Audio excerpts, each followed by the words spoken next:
भगवान श्री राम के अनंत दिव्य गुणों में से ऋषि वाल्मीकि जी को नारद मुनि ने उनके अवतरण से पूर्व ही उन महान गुणों का वर्णन किया था। ये गुण न केवल भगवान राम की दिव्यता को प्रकट करते हैं, बल्कि प्रत्येक व्यक्ति के जीवन में आदर्श स्थापित करने के लिए मार्गदर्शन देते हैं। भगवान श्री राम के उन 16 गुणों की बात इस वीडियो में करने जा रहा हूं, जिनमें से कुछ गुण भी अगर आपने अपने जीवन में ढाल लिए, अपने जीवन में आचरण में उन्हें लेकर के आ गए, तो आपका जीवन भी सफल हो जाएगा। आइए बात करते हैं 16 दिव्य गुणों की, जो भगवान श्री राम को मर्यादा पुरुषोत्तम बनाते हैं।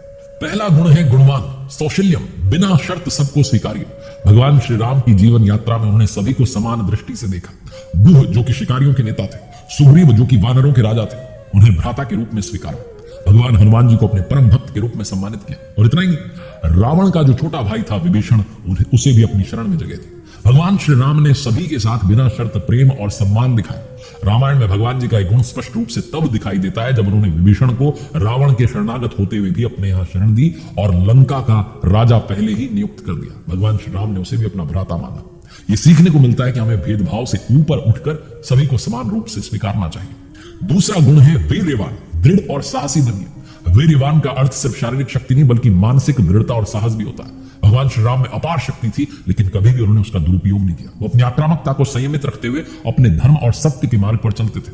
भगवान श्री राम में वो साहस, वो दृढ़ता तब दिखाई दी जब उन्होंने शिव धनुष को तोड़ा।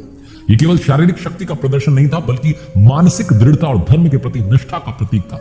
जब रावण ने माता सीता का अपहरण किया, तब राम जी ने बिना किसी भय के रावण से युद्ध करने का निर्णय लिया। ये वीरता थी जो उन्हें महान बनाती है। तीसरा गुण है धर्मज्ञ, धर्म के मार्ग पर अडिग रहिए। भगवान श्री राम ने हमेशा धर्म, सच्चाई और न्याय का पालन का जो है अनुसरण किया। चाहे वनवास हो या रावण का वध हो, वो कभी भी अपने मूल्यों से समझौता नहीं करते थे। इसी कारण वो सशक्त राजा थे।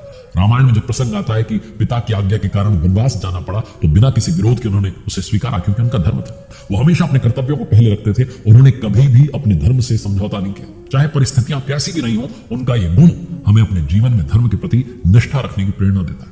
चौथा गुण है कृतज्ञ, आभार और विनम्रता का भाव लेकर आइए। भगवान श्री राम ने हमेशा अपनी सहायता करने वालों को धन्यवाद दिया। वानरों की मदद के लिए उनका आभार व्यक्त किया। हनुमान जी की निस्वार्थ सेवा के लिए उनका सम्मान किया। रामायण में जब उन्होंने रावण का वध किया और माता सीता को वहां से लेकर आए, तो उन्होंने हनुमान जी का वानरों का आभार व्यक्त किया।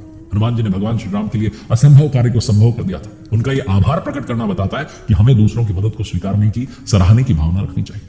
पांचवा गुण है सत्य, हमेशा सच्चाई के साथ चलिए। भगवान श्री राम ने कभी झूठ नहीं बोला, सत्य के मार्ग पर अडिग रहे। सत्य बोलेंगे तो आत्मा को शांति मिलेगी, आत्मविश्वास बढ़ेगा। रामायण में जब भगवान श्री राम ने माता सीता को अग्नि परीक्षा में बैठने के लिए कहा, तब ये सत्य के लिए उनका दृढ़ नायक होने का प्रमाण था। उन्होंने हमेशा सत्य को प्राथमिकता दी, चाहे निजी जीवन रहा हो, सार्वजनिक जीवन रहा हो। सत्य के मार्ग पर चलने की वजह से उन्हें विजय मिली मानव जीवन में। छठा जो गुण है वो है दृढ़ प्रतिज्ञ, दृढ़ रहिए। भगवान श्री राम ने वनवास के दौरान हर चुनौती को स्वीकारा, अपने धर्म पर अडिग रहे, कभी भी अपनी राह से नहीं भटके। जब उन्हें पिताजी ने आदेश दिया, तो बिना किसी उन्होंने शिकायत के उसे स्वीकार किया। यह उनका दृढ़ नायक होना था। फिर उन्होंने अपनी निजी इच्छाओं को, दुखों को, सबको जो है त्याग दिया और अपने कर्तव्यों को जो है प्राथमिकता दी। ये सिखाता है कि अपने उद्देश्य के प्रति हमेशा अडिग रहिए। सातवां गुण है सदाचारी। भगवान श्री राम जो है हमें सिखाते हैं कि आचरण में उस सच्चाई को लेकर के आइए। उनके शब्द जो सत्य और नैतिक होते थे, वही आचरण भी होता था। रामायण में भगवान श्री राम जो अपनी शक्ति और क्षमताओं को विनम्रता से प्रयोग में लाते हैं, तो हमें सिखाते हैं कि अपने व्यक्तित्व को इतना आकर्षक रखिए कि आपका चारित्रिक बल ही आपको महान बना दे।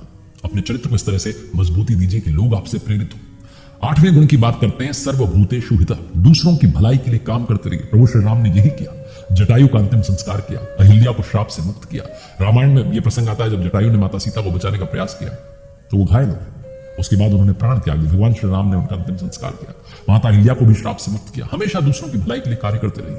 नौवां गुण है विद्वान, विचारशील और मार्गदर्शक बनिए। भगवान श्री राम को सभी प्रकार के ज्ञान में निपुणता थी, अस्त्र शस्त्र हो या शास्त्र। भगवान श्री राम ने कभी भी कोई निर्णय जल्दी में नहीं लिया, वो सोच समझकर निर्णय लेते थे। उन्होंने विभीषण को अपनी सेना में शामिल किया, क्योंकि उन्होंने धर्म और नीति को समझा।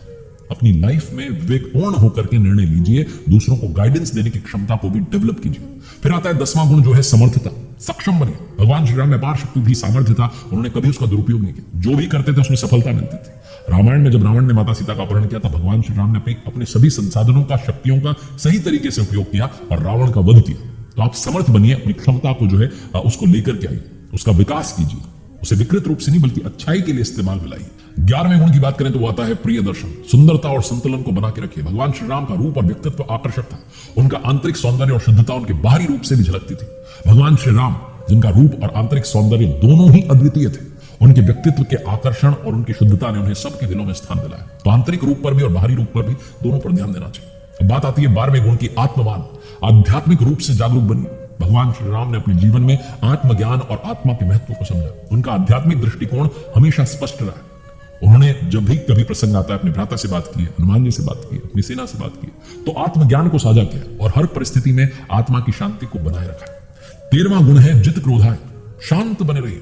क्रोध पर पूरी तरीके से उन्होंने नियंत्रण रखा, कभी भी बिना कारण क्रोधित नहीं हुए। बस एक ही प्रसंग आता है जहां समुद्र देव रास्ता नहीं दे रहे थे तो भगवान श्री राम क्रोध में आ गए। उसके बाद जब रावण से युद्ध करना था तो उन्होंने क्रोध को संयमित रखा, सभी परिस्थितियों का सही समाधान निकाला, क्रोध को अपने ऊपर हावी नहीं होने दिया, विवेकपूर्ण ढंग से सारे निर्णय लिए और रावण का वध कर दिया। 14वें गुण की बात करें, वो है कांतिमान। तेजस्वी बनिए। तेज भगवान श्री राम के उनके चेहरे पर स्पष्ट था। उनका व्यक्तित्व और आभा सभी को आकर्षित करती थी। पूरी यात्रा में जो है उनकी वो आभा और तेज दिखा। जब उन्होंने रावण से युद्ध किया तब भी और अयोध्या में राजसी प्रवेश किया तब भी। ये तेज बनाए रखिए, अपने व्यक्तित्व को विकसित करते चलिए। 15वां गुण है निर्मल। ईर्ष्या से मुक्त रहिए। भगवान श्री राम कहते हैं निर्मल मन जन सो मोहि पावा, मोहि कपट छल छिद्र न भावा। जिसका मन निर्मल है वही मुझे पा सकता है। भगवान श्री राम ने कभी किसी से ईर्ष्या ही नहीं की। उनका हृदय निर्मल और संजीव था। भगवान श्री राम ने कभी भी किसी की सफलता पर ईर्ष्या नहीं की, बल्कि हर किसी की अच्छाई की सराहना की। ये जो उनकी विशेषता है, ये हमें सिखाती है कि जीवन में द्वेष से दूरी बना के रखिए। और 16वां गुण है भयभीत मत होइए। बिभ्यति देवा।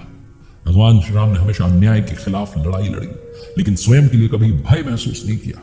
वो हमेशा सत्य और धर्म के मार्ग पर चले। भगवान श्री राम ने रावण के साथ युद्ध में कभी भी डर का सामना नहीं किया। अपने धर्म पर अडिग रहे, भय से नहीं डिगे, हमेशा सत्य और धर्म के मार्ग पर चलते रहेंगे तो परिस्थितियां चाहे जैसी हों, विजय आपकी होगी।